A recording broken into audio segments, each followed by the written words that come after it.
మాగాయ పచ్చడి కోసం నేను ముందుగా 1 కేజీ మామిడికాయలు తీసుకున్నాను. అవి సన్నగా కట్ చేసుకోవాలి. పొడవుగా కట్ చేసుకున్నాక దాంట్లో ఒక ముక్కాలు డబ్బా, ఒక ముక్కాలు పావు ఉప్పు యాడ్ చేసి, కొంచెం పసుపు యాడ్ చేసి దాన్ని షేక్ చేసేసి అలా పక్కన పెట్టుకోవాలి. తర్వాత ఆ ముక్కల్ని నీళ్ళని సపరేట్ చేసి ఆ ముక్కలు ఎండలో పెట్టుకోవాలి. అలా బాగా ఎండే వరకు ఎండపెట్టుకోండి. ఒక 2 డేస్కి ఎండిపోతాయి. బాగా సమ్మర్ కాబట్టి ఎండిపోయాక 1 డే అట్లా పక్కన పెట్టి కొంచెం మెత్తపడ్డాక వాటిని మనం ముందుగా పక్కన ఉంచిన వాటర్లోకి ఇవి యాడ్ చేసేసి కలిపెట్టుకోవాలి. ఇలా కలబెట్టేశాక మనం దీంట్లో ఉప్పు వేసాం కాబట్టి ఉప్పు అవసరం లేదు. కారం, ఇంకా ఆవు పిండి, మెంతిపిండి వేసేసుకోవాలి.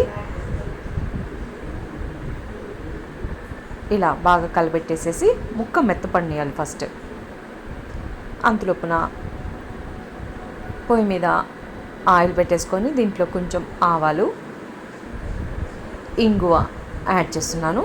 ఇలా పోపు పెట్టేసుకొని మనం ఈ ఆయిల్ బాగా చల్లారాక దీంట్లో యాడ్ చేద్దాం. అంతలోపున ఆవు పిండి రెడీ చేసుకుంది యాడ్ చేస్తున్నాను. ముందుగా ఆవాలు, మెంతులు వేగించుకొని ఇలా ఫైన్ పౌడర్ చేసేసుకొని దీన్ని ఒక 3 స్పూన్స్ యాడ్ చేస్తున్నాను నేను.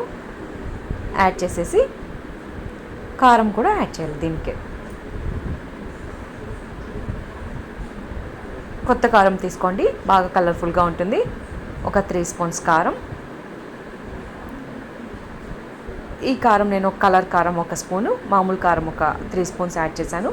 ఇవి బాగా కలిపెట్టేసేసుకొని దీంట్లోనే ముందుగా కాచి చల్లార్చుకున్న ఆయిల్ కూడా యాడ్ చేసి బాగా కలబెట్టండి.